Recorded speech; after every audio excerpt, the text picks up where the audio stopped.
Hello and welcome, Exiles, to my second build of the league, which is an Abyssal Jewel Life Stacker Ascendant using Ethereal Knives for my main skill and the Spirit Burst from the Lightpoacher helmet as an extra clear skill. Now, this character is only level 72.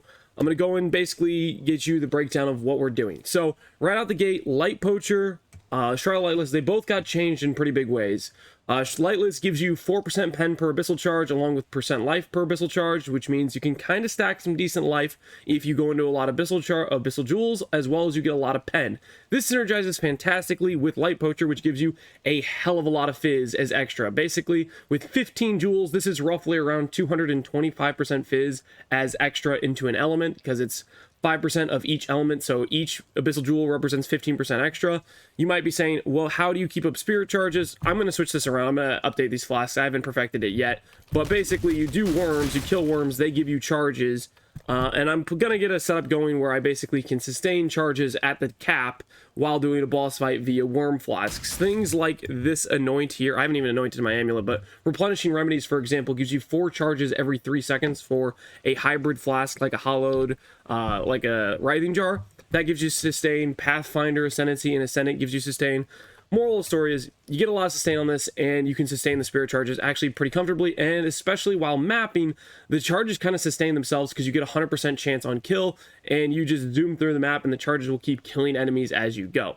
Also, on top of that, I am doing life stacking with Wrathpith Globe. Why am I doing this? Well, I want to cover basically all my different damage scaling metrics. If I'm going solely into a bunch of abyssal duels, I am getting penetration, I'm getting gain as extra, I'm getting cast speed, I can get crit multi. I don't have a good access point to percent damage or percent crit if I'm scaling a bunch of abyssal jewels.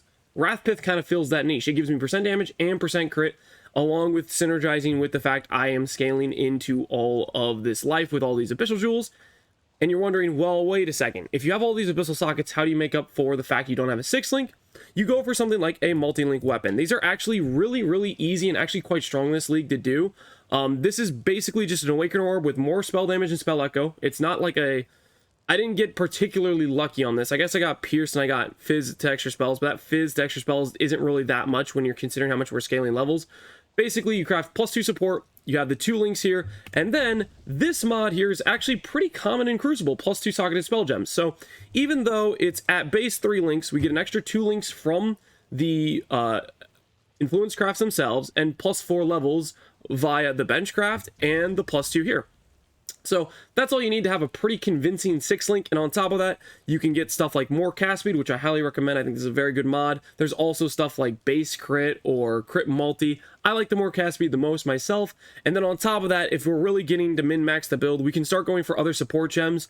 Second Wind doesn't help Ethereal Knives at all, but there are things like Pinpoint, faster projectiles, chain, fork. There's a lot of stuff that would up our clear, but I just went for a real basic 2 mod one, and I didn't worry about it too much. This is something I will upgrade in the future, but it's a way where you save a lot of your sockets in the build because you're not using 6 sockets anymore. You don't worry about the fact you're losing 3 links or a 6-link on your chest piece because you take care of it with your weapon. And I think that's a pretty decent solution for the problem of, hey, if I commit all these sockets to abyssal jewels, how do I get some of that socket power back? A multi-link weapon kind of can do that for you. So that's the base idea here. I'm also going for Calm Spirit with Permanent Rage. This is something I did back in the day with my Relic of the Pact Ascendant, and I loved it.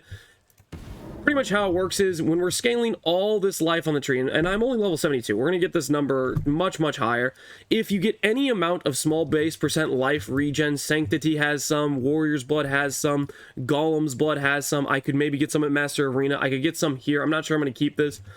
Basically, you have a lot of percent regen. When you get your life pool to 15, 20,000, that 1% is a lot more flat than normally you would expect on most builds, and it ends up being quite a bit of rage sustain. Right now, our rage sustain isn't great. We don't keep that good of rage uptime, but as we get more life in the character, that'll start to come to fruition and get us pretty good uptime on Berserk. It's still like okay now, but it will obviously get better and better. Also, on top of that, we are doing a combination with petrified blood with dissolution of flesh. This is something I love to do in dissolution of flesh builds because petrified blood is just effectively more EHP. Even though I'm reserving a portion of my life pool to get petrified blood, it's still effectively more EHP than if I didn't have, if I wouldn't have reserved it, except for the case of like degens that kind of go around the petrified blood mechanic, but I still think it's worth it. And then on top of that, if you're playing dissolution of the flesh builds, there are 3 things you need to solve: poison, bleed, ignite. If you don't solve these, you're gonna have a bad time. Well, that's where a Darkness Enthroned. I get a perfect Darkness Enthroned, which this might be overkill. I probably could just solve it with multiple jewels, but if you have 50% avoid bleed, 50% avoid poison, this belt represents bleed and poison immunity, along with about 150 flat life, because I have 40 and 37 that are both getting doubled. On top of that, this jewel has some avoid freeze, and if I get one other jewel, which I think I have one jewel in here somewhere that has a little bit of avoid freeze on it, I can't remember which one. Maybe it's in my tree, but if I get 80% avoid freeze for this jewel as well, I'm looking at close to 100% avoid free. The only thing I need to get next is ignite immunity, and for ignite immunity, I'm gonna go for Aberrath plus the reduced duration here, 45% reduced duration here, plus Aberrath should be enough to make the ignite last a very short amount of time, effectively making it not as big of a deal. We'll see if that remains to be the case. I think it'll work great for me, but I'm gonna test it out and find out. And then also, this also gives us an immunity to burning ground, another very annoying thing to deal with as a dissolution flesh build, but it'll solve it and make excerpt maps, which I'm planning to run, quite smooth. So that's kind of the idea we're going with here. That's the setup for the character. Maybe you think it's cool, maybe you think it's interesting. I just wanted to give you guys a quick little look at my character I'm working on for the character number 2 of the league and my plan behind it. Right now I've invested roughly around, I want to say 25 divines. Prices are going to fluctuate. Like, for example, I bought the 3 socket for 4 divines. I think that's maybe undervalued for how strong this chest is, but that's my personal opinion. Maybe people will think that's too overpriced, and then it'll go down in price. I don't know. The 2 socket, on the other hand, is like 20C, so you could pick that up and save a lot of money. 100% effect versus some lower percent effect, and then you just get a little bit extra avoid somewhere else could probably also solve you there and save you some money. Wrathpith on the current game was like 3 divines, which is crazy to me. I've never seen this shield really be that expensive. I think there's been some other people that are promoting this shield, because usually this shield is dirt cheap, and I usually get to pick it up for like 5C with a cool double corruption. This league, no, not the case. But yeah, and then Awakener Orb crap, this one's pretty easy. I wouldn't recommend doing a Profane Wand. Right now I actually have an int problem. This needs 237 int to use it. I have 237 int with, basically I had to use an int essence on to make my ring just so I could put this on.